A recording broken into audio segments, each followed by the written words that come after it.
Hi, welcome to Grandma Ray Don't Play, and I'm Rachel.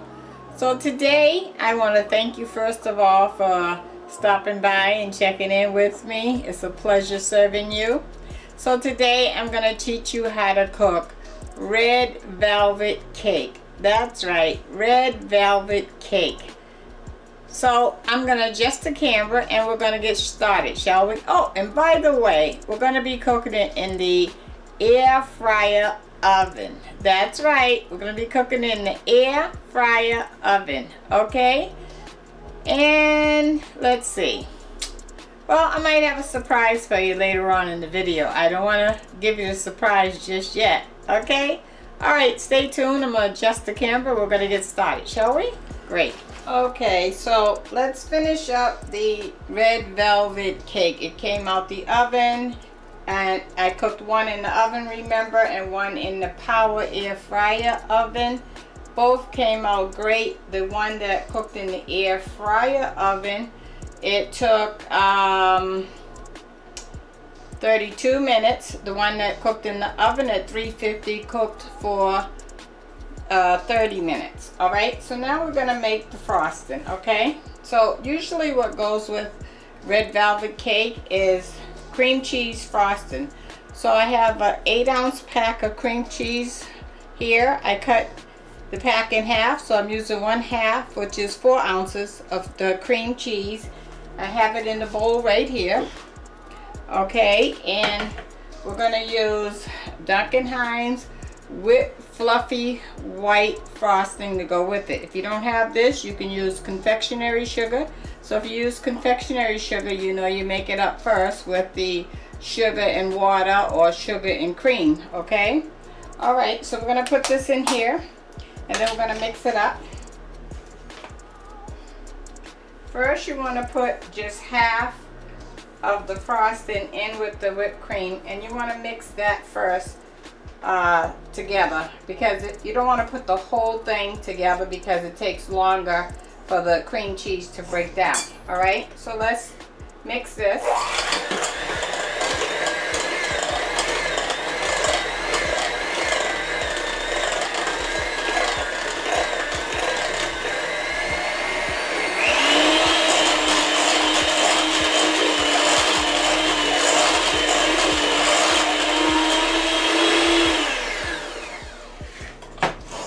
Okay, when you mix it at first, it's going to be very stiff, okay? But just work through it. You'll be able to get through it. We're going to put the remaining balance of the frosting in here.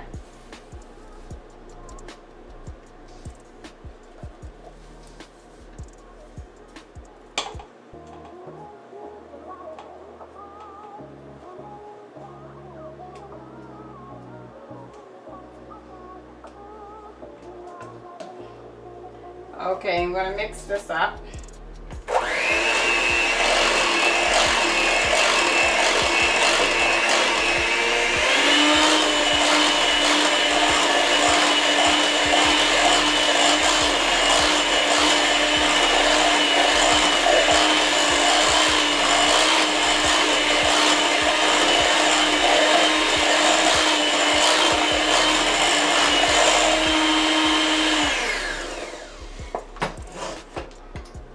Okay, now we're going to give it a taste.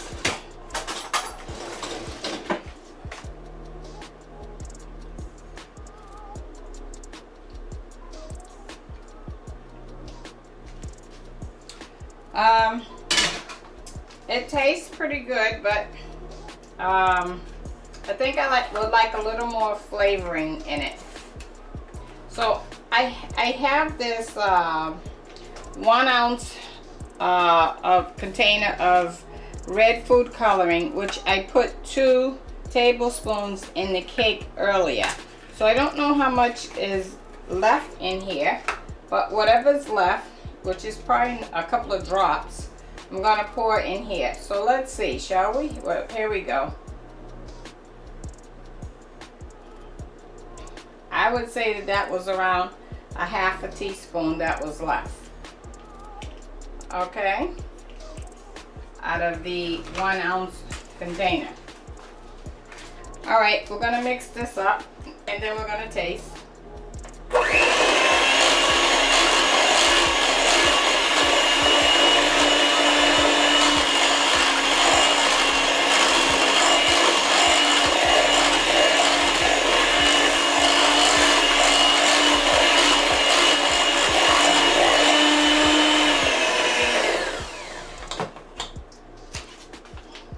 Okay, let's give that a taste.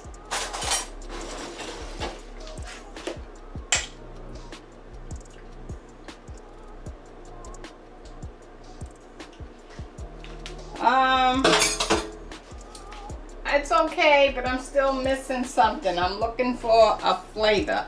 So I think what I want to add now is maybe some lemon juice. Just a drop.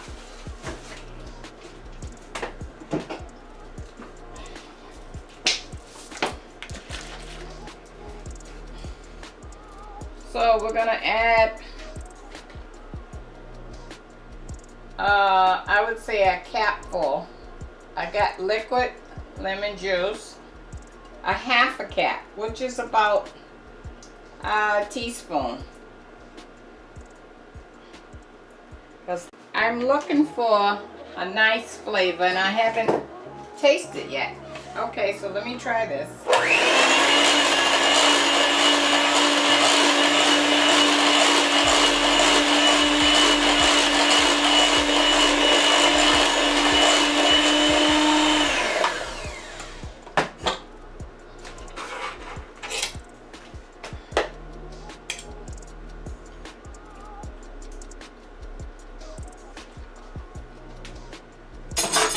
Much better. Okay, so the point of the matter is that you can really add whatever you want to your frosting. You can add, did you see that? Frosting went everywhere. You can add whatever you like to your frosting. You can add fresh strawberries or cut up, of course, and then you mix it in, or whatever you would like to add to it to give it the flavor that you want. Okay, nothing's etched in stone.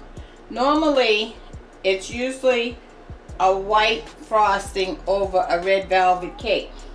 But I wanted to be different today. I wanted to go out the box and try something new.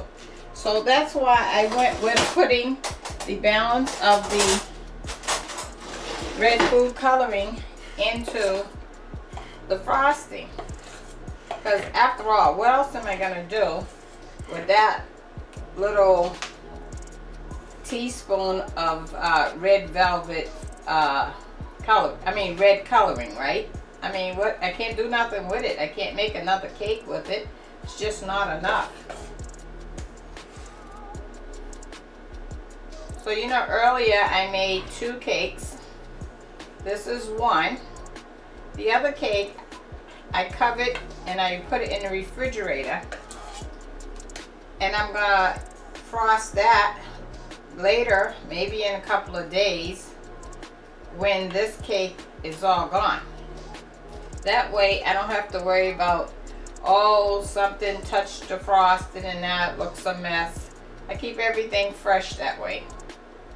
Okay, or another thing you can do is you can freeze the cake. Wrap it up really good in plastic wrap and then put it in a storage bag and put it in the freezer. You have company coming over or something, or you want to have dinner, dessert for dinner, you can just pull that out. In about an hour and a half or so, you'll have a cake, and all you have to do is put the frosting on it and you're good to go. How about that? Okay, all right, this is the finished product. You like it? Oh, let's take a good shot of that, shall we? Red velvet cake with a cream cheese frosting, huh? Very good. Okay, it's been a pleasure hanging around with you. It's been a pleasure showing you how to make red velvet cake. So this is the second recipe that I've actually given you step by step. I gave you recipe in another setting for lemon cake, and this is my special red velvet cake. Okay, so I would like for you to give it a try. Give me a comment, let me know how you like it and how it tastes. I think you might find it very pleasing. Okay, all right, so check out the links below. I gotta have some Amazon products. Maybe you're in need of an air fryer oven, which is what I cooked this cake in today, and also pressure cooker and food processor and some different items down there. And if you like it, go on over there after you check the link to Amazon and see what else you might need for your supply, right? Because hey, after all, let's keep up with each other, shall we? And I'm looking for 1,000 subscribers. I believe we're up to 590 or so, and we're trying to get there. That's our goal. So help me to make that goal possible. Please call someone, let them know. Come on over to Grandma Ray Don't Play and subscribe. So I have two Amazon giveaways that I'll be giving away soon as we reach to 1,000 subscribers. Both giveaways are $25 each, and it's a gift card, like I said, to Amazon. And the first one is for anyone that have subscribed. I'm going to put your name in a bucket and I'm going to draw a name. And then the second one is for anybody that refers 5 people or more over to my site. And what they have to do is say they were referred by you and put your email so that you can get credit, okay? So that you can be entered into the second Amazon giveaway. Okay, it's been a pleasure hanging around with you. And the word of the day is, if you wake up and you're dragging and tired and you don't think that you could make it that day, or you feel like you're not your usual self and it's going to take a long, big struggle for you to actually get out your door that day. Okay, mind over matter, right? Have a seat, take 10 minutes, get yourself together. Think about how you can help yourself to function, to get your day started, and put those things in action, because you can do it. You'll be surprised when you push yourself how far you can go, right? Look at all the times before when you felt you could hardly make it and you actually pushed yourself and you made it. Okay? So remember, the power is in your hand, and go ahead, get up and do it. Take your 10 minutes, try it, you'll like it. Okay, this is Grandma Ray Don't Play. I'm Rachel. Thanks a lot. See you soon. Bye.